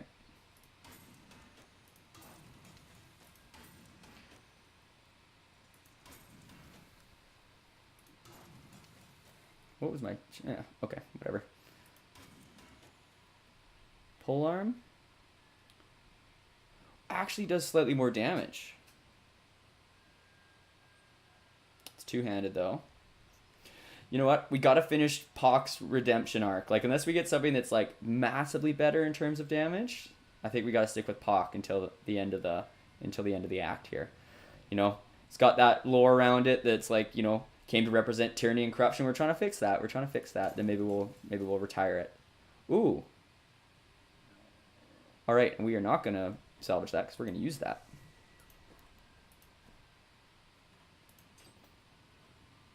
Yeah, yeah, absolutely. Okay, cool. Yes, don't forget to, thanks, Jab Dude. Don't forget to train the blacksmith. I had him trained up a bit. Train. Thank you for reminding me.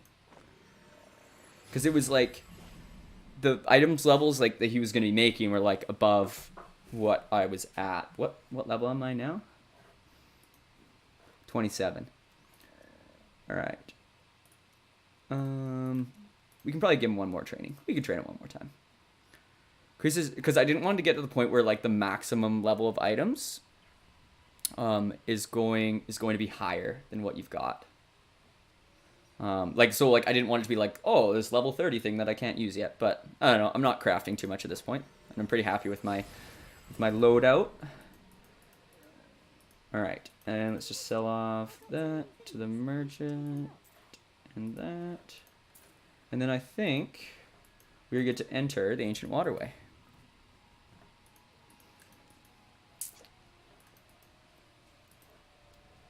What am I doing here? Right, going to the stash. Drop the ruby in. All right. And we are dialed. Yeah. Okay. And I have a friend coming to town. So I've just been like kind of keeping an eye on like texts and messages and stuff, making sure he's not like, hey, I'm here. He has not sent a message. All right. Okay, so enter the ancient waterway in the Dogar. Okay, so we're going back through here. Oh, I forgot to repair my stuff. Shoot. Okay. Oh my goodness. Okay, let's go back one more time and just repair it. Sorry. It's that rookie status. Just still getting used to the game. All right. Repair. Repair.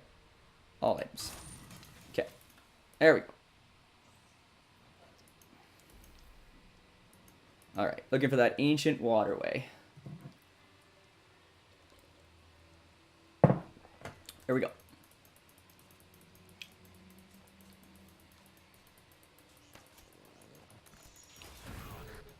All right, waypoint up there. Let's go and snag that, and we'll keep on trucking. You're an interesting one, aren't you? I wonder if your friends know what you truly are. Excuse me? Speak plainly. All will be Cool's doing some stuff. in time. I know it's probably not pronounced cool, but I'm gonna call him cool. It's probably like Khalil?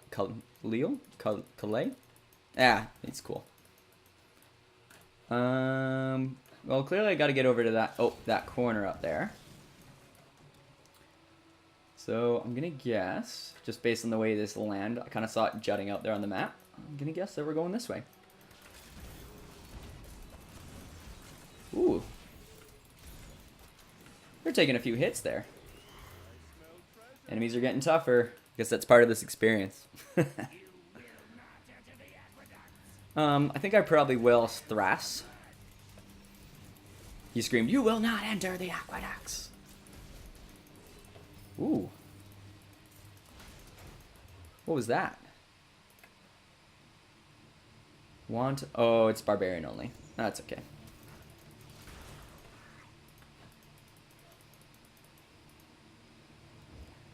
Alright. Cool, do your thing. Get that open.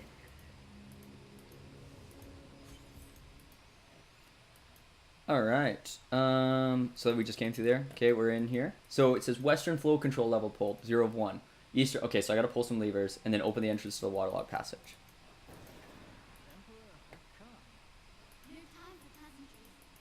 The Emperor is yeah. As someone was mentioning in chat there, like, yeah, what, the Emperor is a child. Was that always not always like that?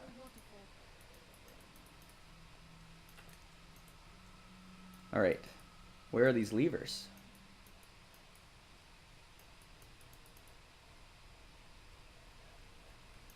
Okay. Okay, Western China. So we got to find the lever in this section. There will be fighting here. It's Belial. So long as he lives, all of Chaldeans But yeah, I was talking before, just like, you know, finding that like work-life balance. It's really important having those things you kind of do outside of it, and just living in Vancouver. It's nice. Like, where I grew up was like further north in Canada, and so we'd have a lot of snow, and it was really cold in the winter. So yeah, I don't know. Vancouver's a very like mild, temperate climate. You can kind of do stuff any time of year, which is good. And like, obviously, like, I'm a PE teacher, so I love sports, and so, you know, having access basically to the outdoors all year round, like to do any sort of like outdoor sport that you want to do, it's pretty. I feel pretty fortunate to live in a city where I have that. Absolutely, some downsides to living in Vancouver as well. You know, housing market here is pretty crazy, and I know people say that in a lot of places, and it is crazy in a lot of places. But yeah, it's crazy here. It's crazy. Like, you know, for example, give like kind of like a rough estimate, like 1-bedroom house, city of Vancouver, sort of 1-bedroom like apartment, city of Vancouver, could be like, to buy would be like 600,000 Canadian, 700,000 Canadian. If you want like 2 bedrooms, kind of going up from there. Townhouses, maybe like a 2-bedroom smaller townhouse, maybe like 800, 900. Up to like 1.3 million for like a 3-bedroom like newish townhouse. It's pretty nutty. And then like houses like 2 or 3 million. Like it's crazy. So like if you want to be someone who owns property here, like, gotta have some assets, have some family support, have some sort of way in. Like, it's a hard one. I think it's tough wherever you are though. Like having a mortgage, paying for that, sorting everything out in that regard. Like, regardless, like, it's always interesting. But yeah, cost of living in Vancouver, not the cheapest. Plenty to do though. Great lifestyle, works well with me. Talk to my friends who like grew up similar areas than me, and they're like, oh, like, don't you miss the snow? Absolutely not. I like the snow. I love going like skiing when I want to go skiing. But you know, if I get up at like 6:30 a.m. and I'm going to work, like, you know, not walking out to a foot of snow, totally fine with that. Walking out to like above 0 degrees, 100% fine. Bit more rain, you throw on a rain jacket, no problem. So it does for me though. I recognize people like snow and like that kind of hot cold contrast.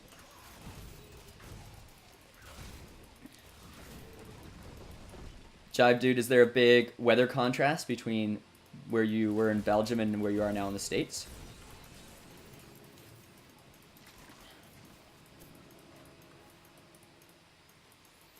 Hi, Church Salvation. How are you?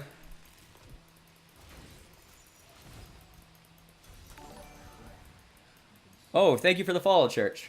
Appreciate it. Hey, and I got that working too. I'm new to streaming, and I was trying to figure out how to get it to show up in my chat when I got a follow. And I managed to sort it out on Streamlabs, so I'm pretty pumped about that too. It's been a good day today.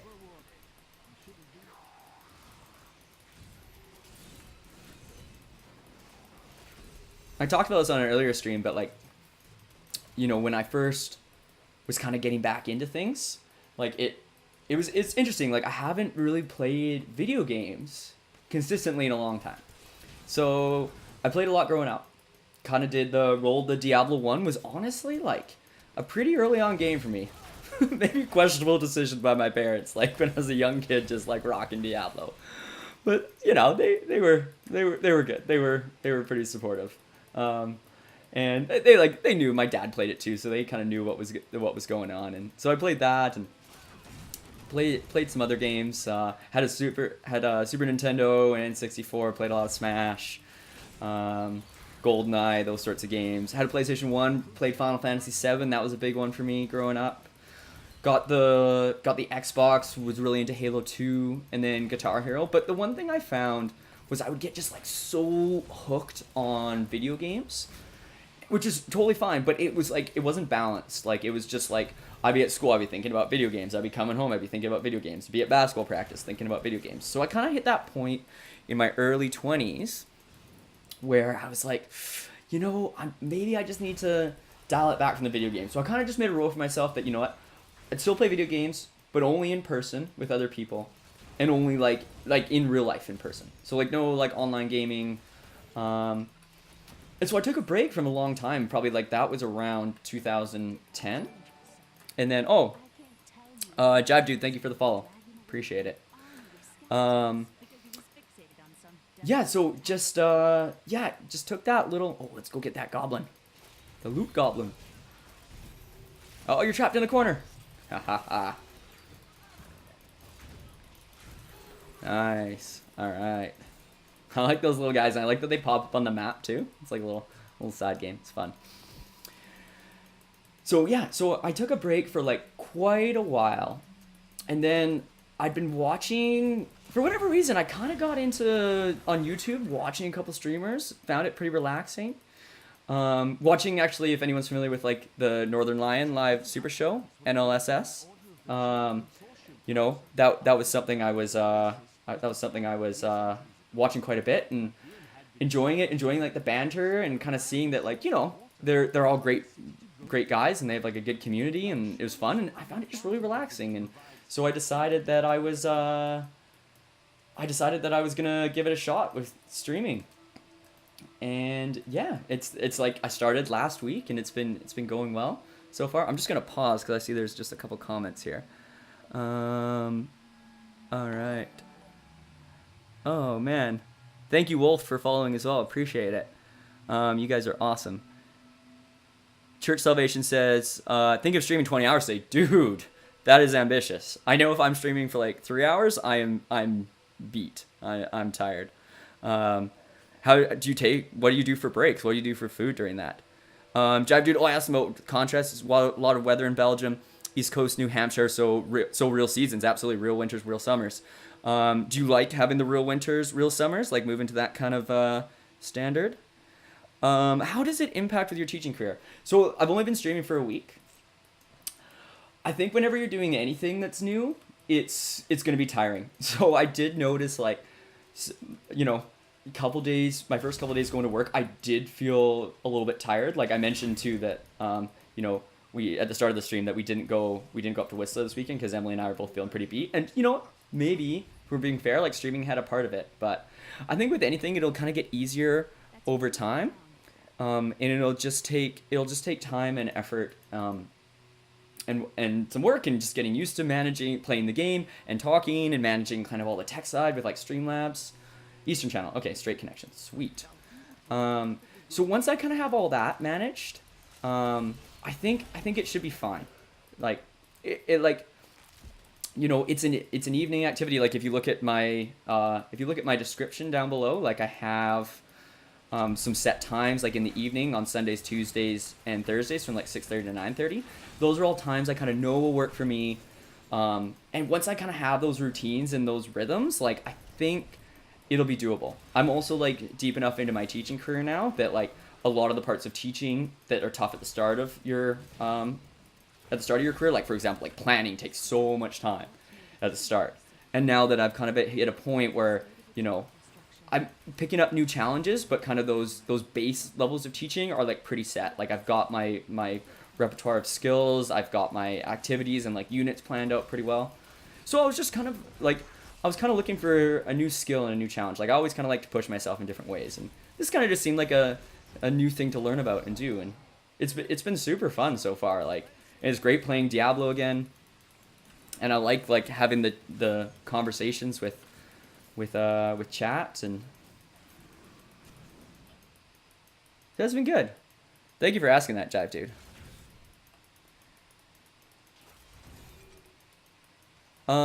Church Salvation says, you actually encouraged me to stream today. How can I make my viewers more comfortable and into a relaxed environmental state? Wow, that is an excellent question. Like I said, I've only been streaming for a week. So I would not describe myself as an expert. You know, I think just like being yourself, being comfortable. I know, oh God, that sounded so cliche. I'm sorry. But you know what I mean? Like, just like trying not to be like, you know, over the top. But just like being yourself, being comfortable, like within your stream. You know, trying to, like, I think, you know, trying to engage chat, like when you can, like, and asking them questions too, I think is always great.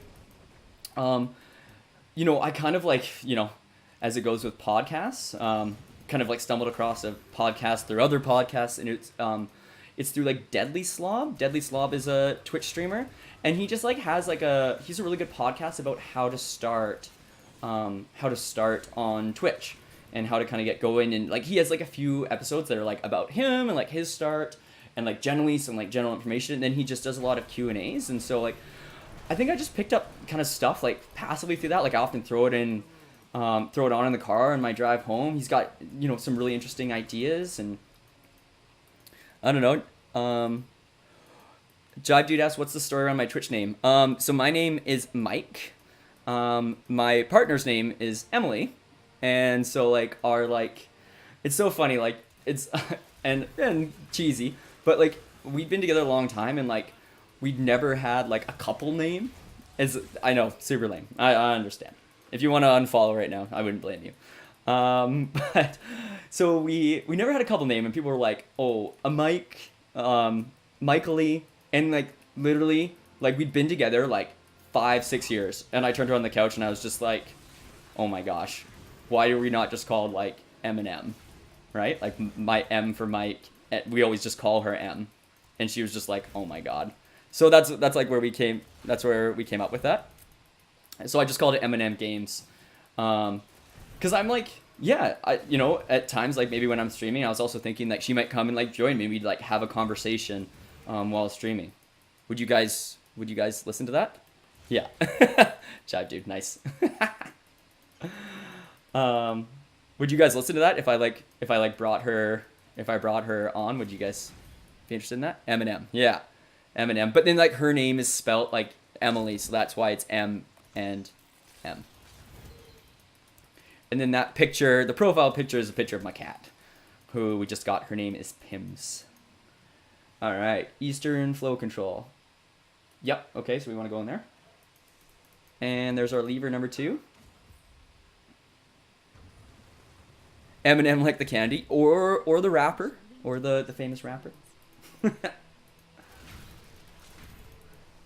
been an interesting little quest, kind of maneuvering around here. All right, we got Cool is up. You would do better.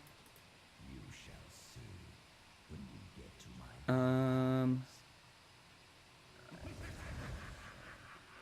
But yeah, Church Salvation, like back to your question, like, yeah, I think if you just kind of engage the audience, try to be relaxed yourself, you know. Something I do too is like sometimes I'll have like a few things that like I'm like, oh, like during the stream if I'm like trying to think of something to talk about, like I just have like a Google Doc and I'll just like write down like, oh, maybe like chat might be interested in hearing about this or that. Yeah, so that's a good thing as well. Jive Dude, you said going into my first T13. What's a T13 for someone who is less experienced in this field? For years, I'll always think of Chaldeans. Can't believe he stuck me in a barrel. It's uncomfortable in here.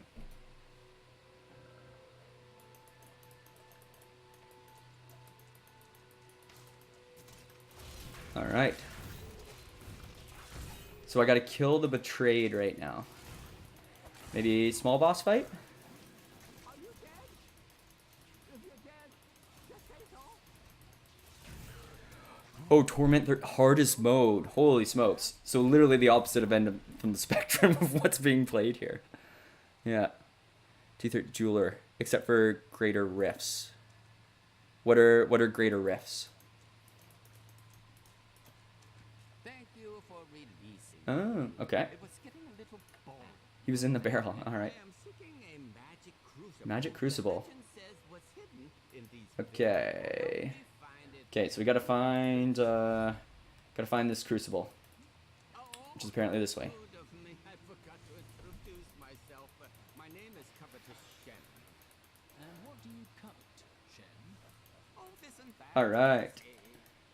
I can't imagine why my young partner bashed me. Kind of listening to this guy. He's just talking about random stuff, but that's okay. This is quite dangerous without a knowledgeable guide. And you are such a guy. Sorry, Church, I missed your question. Just give me a sec here. How do I set up a stream on Mixer with Xbox One? I do not know. I am on computer using Streamlabs, and I literally just figured out how to use Streamlabs last week, so I have no idea. Jive, do you know? How do I set up stream on Mixer with? Yeah, I have no idea. Sorry, dude. I have not owned an Xbox since like the original Xbox back in the day, so I don't think I'd be much help with that, unfortunately. Around the world and never find its like. Except for this part. I've seen it somewhere else before. All right. But yeah, rest of the day, like, so I'm, after this, I mentioned I got some friends coming, so it's, of all things, actually, I was talking earlier about living in England, and it was actually, who's coming to visit is the roommate that Emily and I lived with when we were in England. And so I'm really excited to see him and catch up. He doesn't live in Vancouver. He is Canadian, though, and, like, I knew him beforehand. But him and his partner are coming. And so we're gonna go around. I think they're in town right now doing a couple things, and then we're gonna go out for lunch, wherever they want to go. We've got there's tons of options, like whether we go for sushi or go to a pub, or like I'll kind of leave it up to them. And then we're gonna go kind of check out and see what there's to see for a bit. And then I don't know what we're gonna do for the evening now, because they were gonna go to a show, and Emily and I were just gonna chill out. But now I'm like, all right, well maybe it'll be a bit of a rowdier evening. We'll see how it goes. Jive Dude says, no idea. Probably plug your mic into the mixer and should be good, and then output to something. Usually, what I do, Church, is just go to YouTube, plug it in. There'll be like 5 tutorials at the top. Maybe not. If it's complicated, perhaps not. Same thing. Just plug it in Google. Sometimes there's like a step-by-step layout.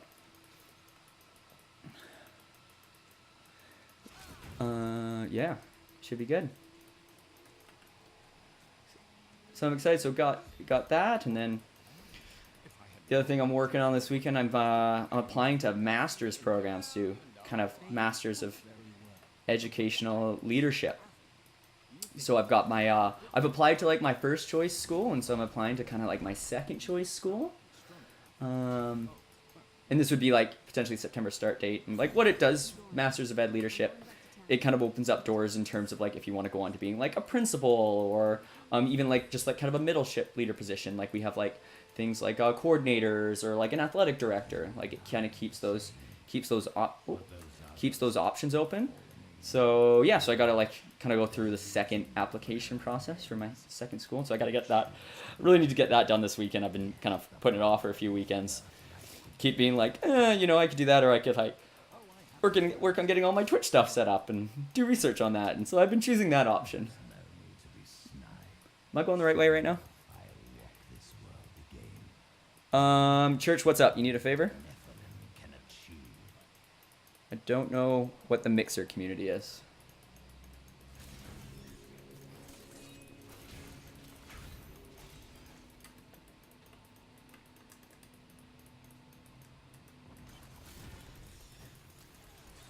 All right.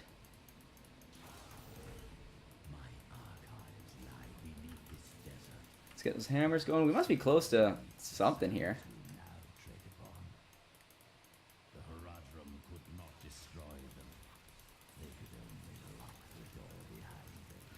Not sure if I like this cool guy. Everyone seems to trust him. I don't know if I 100% trust him at this point. Why do you just leave? All right. Yeah, Church, what's up? What's up? He asked me if I can do him a favor as a member of the Mixer community. Can't believe you're going to do a 20-hour stream. That's crazy.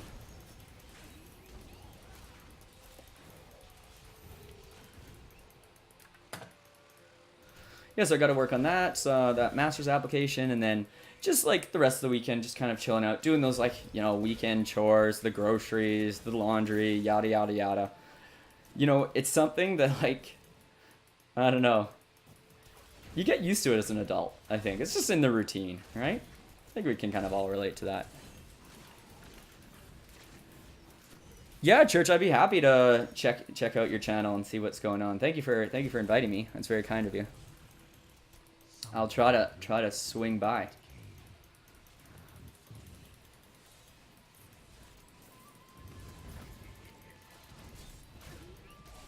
All right. Oh, we got something down there.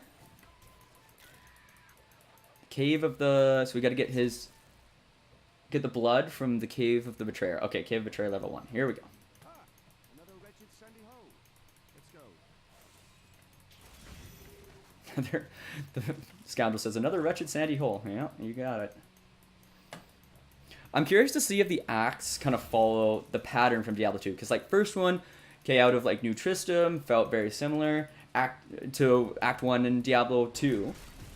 And this act as well, like, feels very, very similar to Diablo 2 with, like, being in the desert and caves.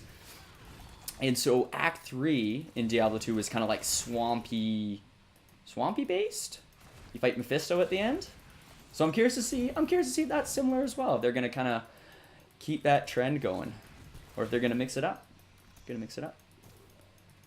Then what was it, like, Act 4 was, like, Hell, and Act 5 was, like, that kind of, like, in the mountains. A mixer user's Overwatch Pro 45. Cool, thanks, man. Thanks for letting me know. Nice, alright. Did you guys play, anyone in chat, did you guys play Diablo 1 or Diablo 2? Back in the day?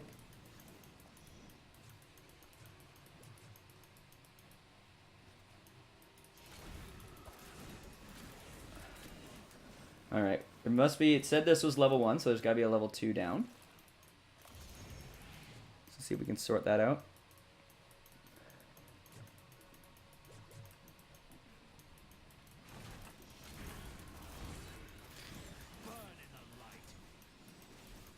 Alright. Let's keep on trucking here. This hammer's going. I haven't been using, like, other than, like, my just regular kind of, you know, 2-click attacks here, like my hammers and just my normal hit. I have not been using my other kind of special attacks very much, and, like, maybe I should be more. It just hasn't felt really like, oh, we got a loot goblin, get him. It just hasn't felt like super necessary up to this point, where it's just kind of like, oh, come back here. I love killing these guys. This is awesome. It just hasn't felt necessary, really. Like, I figure, like, I've got my fingers on those keys, so, like, if I go into, like, what was that? Oh, we're getting pretty full here, too. You know, if it gets to that point, I'm just gonna, like, if I see my health going down, I'm probably just gonna panic button mash. Wizards have nothing on kind-hearted thieves like myself when it comes to cleverness. But yeah, I don't know. Like, they're all, like, when I read them, I'm like, oh, those are, like, things that are, like, so helpful. Like, I should be, but I'm just, like, I think I just gotta kind of build that into my routine here. Right. Only law, 30 seconds. Massive explosion. Yeah, this one, like, that one's sick. I absolutely should be using that.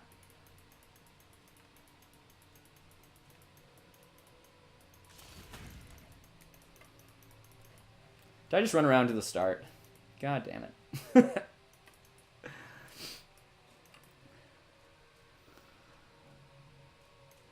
So I got that, and then, you know, busy week coming up. First full week sticking to the streaming schedule. So Sunday, Tuesday, Thursday, 6:30 to 9:30 p.m. Looking forward to doing that and kind of rolling through this game. Hopefully make it through, finish Act 2. Nothing else too crazy this week. Oh, it's Valentine's Day, so I think we're gonna celebrate it, you know, a day late. On Friday, I mentioned going to see the Aziz Ansari show, so that should be That should be fun. Probably go out for dinner beforehand too. Emily and I have always been kind of like, you know, if it's close, it's like, you know, if it's Valentine's Day and there's like, we're like, there's this awesome thing to do on like the 15th, right? Or if it's like one day off, if it's just one day off or whatever, we're like, let's just do it. All right. Like, whatever, like we'll celebrate it one day off. Like, who cares, right? It's like a semi-arbitrary day that they picked out of the calendar and like, well, it probably has like historical reference and yada, yada, yada. But you know what I mean? Like, you know, I think it's about spending that time with that loved one. It also works out really well because Emily and I started officially dating on August 14th. So every Valentine's Day is like a 6-month anniversary for us too. So like, I know it's not like a big deal, but it's kind of a cool thing. Kind of like a bonus reason to celebrate, if you will. So we always try to do something fun on that day. We often do more on Valentine's Day than we do on like our yearly anniversaries. For whatever reason, it's in the summer. We're kind of in like a chiller mood versus like, you know, it's February, it's cold, it's not as nice. Like you might as well enjoy the time. Do something fun. We've started to try to like write down what we've done every year because we've been together like 6.5 years. We're getting married in May.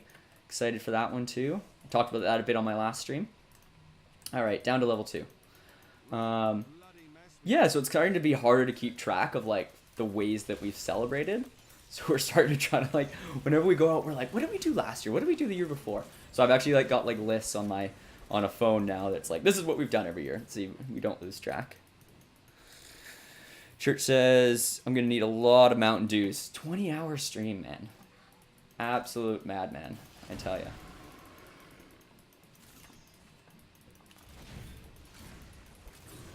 Is Mountain Dew your beverage of choice? I'm more of like a coffee guy. I'm not gonna lie. I probably have a normal day for me is like 3 cups of coffee. So it's like one when you get up, like I'm not a morning person at all. Got to get up at 6:30 every day for work. Second I get up out of bed, it's like straight to the coffee maker, get it going right away. Get that coffee and you turn into a functioning human being.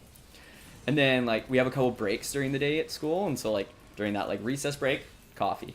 Lunch break, coffee. If I'm there after school for marking, absolutely 4th coffee's rolling out. No problem. Level 30, that's exciting.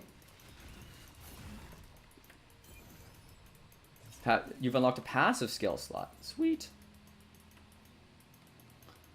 Alright, we must be getting close to where that like blood is. Alright, we've got a new ruin. Law of Justice unlocked, immovable object. Got it. And then, yeah, maybe that like 4th cup of coffee if it's been a long day. And if it's like an insane day, so it's just like, you know, I'm going from like 8 a.m. till like midnight doing stuff, like 5 cups, no problem. Sometimes I'll like mix in a tea, like that's what I've been doing on the evening streams. Because I'm also someone, if I have some caffeine, it's tough to go to sleep. So on those evening streams, I've just been like having a cup of tea. Because I just find like, I don't know, I always hear these things like, oh, like coffee and tea, like the caffeine difference is not much. Oh, I'm full up. All right. All right. Can we just drop something and then head to town? Oh, I still think the sword should be that. Let's just drop that and pick up that. And we'll head up to town here. You know, yeah, I'm someone like caffeine really gets me in the evening though too, and like yeah, tea and coffee apparently it's supposed to be roughly the same, but yeah, I think there's an absolute difference between the two. Yeah. He says, hold on, BRB, getting a piece of paper and a pen right now. BRB, Mike. Okay, church. But it is noon, and my friends are coming soon. This was kind of like a bonus stream time for me. Just because I missed my stream Thursday for that concert. But I had a really good time today. I want to thank Church as well as Jive Dude and Wolf for following. Thank you guys so much. I really appreciate it. I am going to be back streaming on Thursday, tomorrow, 6:30 p.m. Pacific time. And then again on Tuesday, Thursday, we'll just pick up right where we left off from here and keep it rolling. Jive Dude survived T13. Well done, my friend. Well done. And we're just going to see how it goes. We're going to see how it goes from here. I want to, again, thank everyone so much for watching. and we will see you next time. See ya.